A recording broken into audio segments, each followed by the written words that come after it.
And today we're going to tell you about opening the barn doors to connect your community, and which we have done at Belstra Milling Company. Let me give you a little bit of an overview of us.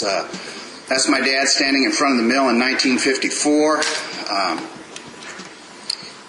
Bud Belstra. Dad was a World War II veteran, met his bride in California, brought her back to Indiana. 5 kids later, we have a business. I met my wife in Kansas and brought her back to Indiana. A picture of our place as it appears in 2010. We are a family and an employee-owned company. We are partially ESOP. In 2009, we had total feed sales of about 48 million and total pig sales of about 25 million. First and foremost, we're a feed company. We mix and deliver about 115,000 tons of feed per year. Our product mix is about 68% pigs, 30% dairy. If you go back about 12 years, we were about 95% pigs. We have about 30 employees, and we are also a pig production and a service company. So we design, construct, manage, and support pig farms. We have 5 gilt multiplier farms for the Pig Improvement Company. Started back in a relationship in 1983. We built our first farm in 1988. Have about 11,500 sows, which are managed by 75 employees, and then a genetic customer base of about 80,000 sows. We produce most all the lines of PIC, the 23, 22, 29, 1070, and 1050. Here's where we're located.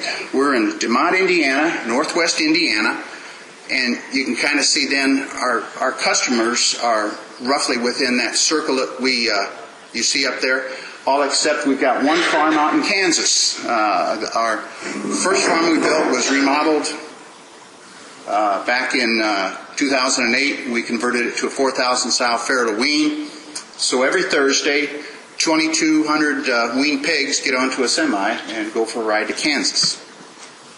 This is Iroquois Valley Swine Breeders. This is built in 1992. This is the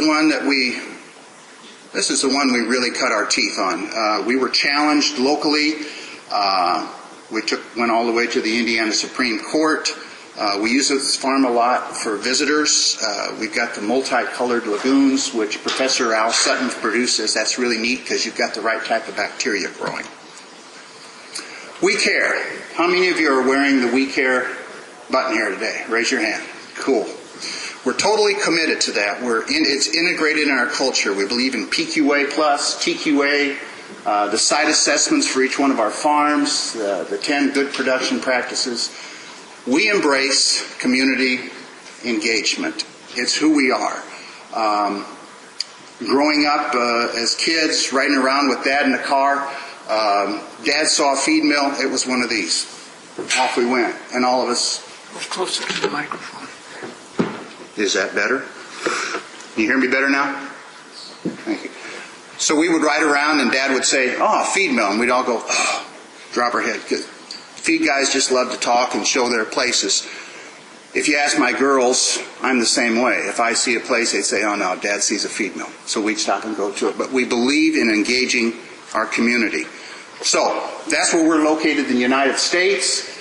If you look at the last census, you will see the top 5 cities in the United States: New York, Los Angeles, Phoenix. You know, we sit kind of right in the middle of all of that. All right? In northwest Indiana, we have around 670,000 people in our congressional district. In Chicago, which is about 90 miles away, there's 2.8 million people. We're just on the fringe of that.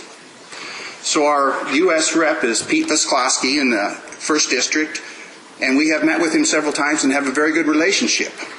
And so we say, "Pete, where do you want your food produced?" "Well, locally, but obviously not in our backyards." Very good. So at Belstra Milling, we have about 140,000 slaughter pigs each year. So let's relate that back to that group of people in northwest Indiana. So that equates back to we produce about 125 1/4 pound meals per person per year. Oh.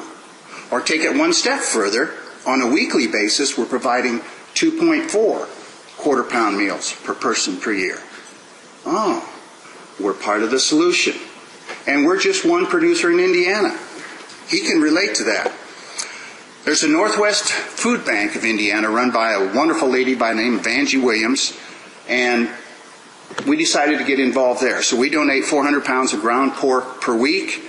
There's a very high demand for quality protein in our area. You just go north of us a little bit to Gary, there's some very impoverished areas, and a food bank is the facility that supports all of your local food pantries. So by going in there, we get an opportunity to reach out and touch a lot of people. Again, we're part of the solution. About 3 years ago, somehow, a group from Chicago called Chicago Gourmets contacted us. It is comprised of restaurant owners, chefs, and what I will call foodies, people who just love food and want to learn more about it. They called and they said, we want to come out to your town and we want to go to a blueberry farm and we want to eat corn on the cob and yeah, we want to roast a pork, roast pork. Wow. Is this not the group that you're trying to talk to? So, on a beautiful Saturday afternoon, in pulls 2 large motor coaches, out pop all these people with the cameras. Bill Vandermolen loads them onto wagons, takes them through his blueberry farm, shows them how they're done. They eat some blueberries, get blue teeth.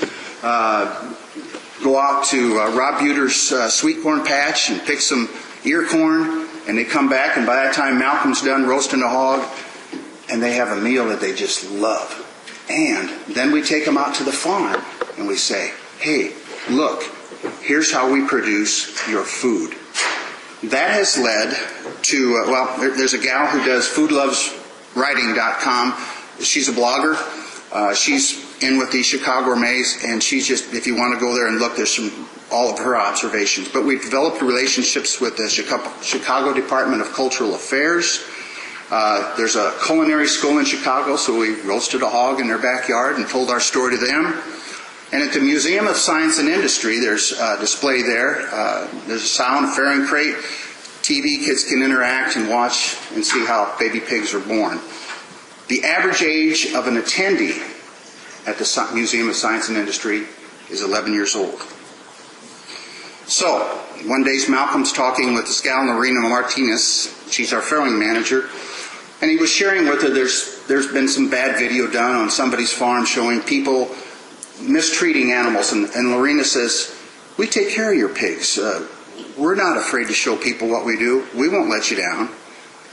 So Malcolm came back and got together with a young man by the name of Josh Sutton, who's our IT guy.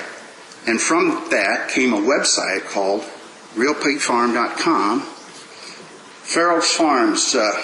Jason, you talked about this, and having been there, probably one of the coolest things to hit our area in a long time. A bunch of dairymen who originate in California came to our area starting around 1909, 2000. We went from 0 cows to around 40,000 plus today. They are some of the most innovative people you will ever hope to meet. And so they established Fair Oaks Farms. In the process of doing that, they said, we're going to build an education center or an edutainment center. So they built Dairy Adventure. Cost them around $6,000. You go into it, you need to give yourself about 3 hours to do it properly. You go in, you go through some displays, you watch a movie, you come out and you get on a bus, go about a half mile up the road to a 2,500 cow active dairy farm. You ride around through the free stalls, you go past the birthing pens, and if you're lucky you'll get to see a calf born. And you come out, and then you go up to the milking parlor, go up some stairs, and you look down, and you're looking at a 90-cow rotary milker. And it is one of the coolest things in the world. People love it. They watch a cow get on and go for a 9-minute ride, and during which period she's milked. And they love it, and they're connecting with their people. They come back, and then they've got a little processing area there where they you can get ice cream cone, get their milk. They have their own branded product. In the course of doing this, they discovered people who said, I was there, but I didn't get a chance to see a calf born. Well, they heard that. So they build a whole separate building right on their property, and every day they have about 80 cows give birth. So they've got these street lights set up, and whenever there's a birthing going on, the light turns green, and you'll see people all run to this building. There's stadium seating in there. I'm not kidding. This is so cool. And they've got glass there, and you can sit there as long as you want and watch a baby calf be born. Do you not think they're connecting with their people? It's awesome, you know. Okay, so what's next? Well, Fair Oaks and Belstra got together and says, what if we were to build a pork adventure? Oh, cool. So we're going to build a center right next to theirs, Pork Adventure, where we're going to tell our story. You can stand there at Dairy Adventure on any given day during the week, school day, and you're surrounded by school kids. What's our target audience coming up? You know, show them, where does milk come from? Oh, Mom, we went to this coolest place today and saw where milk came from. Yeah. I want to do the same thing with pigs, you know. So they'll go through a center, they'll get on a bus, and they're going to go to a large-scale farm. We haven't got it all figured out yet, but they're going to be able to go through there, watch a sow have baby pigs, you know, see the breeding barn, see the nursery. I can touch people. I can tell people about my product in this manner. It's so cool. We hope to start construction next spring and start tours hopefully in the summer of 2013. Why do we do this? It should always be the challenge of food producers and food consumers to understand what it takes to provide 2 to 3 meals per day to the world. I'm an Operation Main Street speaker, so I talk to Rotary clubs. I'll talk to anybody who'll have me. Standard opening phrase, raise your hands. How many of you grew up on an active producing farm, whether it was crops or livestock? Not you, I'm asking you. You might get one hand, all right? How many of your parents grew up in that situation? Maybe a few more hands. How many of your grandparents?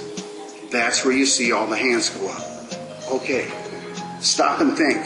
Look how many generations you are removed from your food. Wow. And from there I go on to tell the story of pork. But it's something that they can relate to.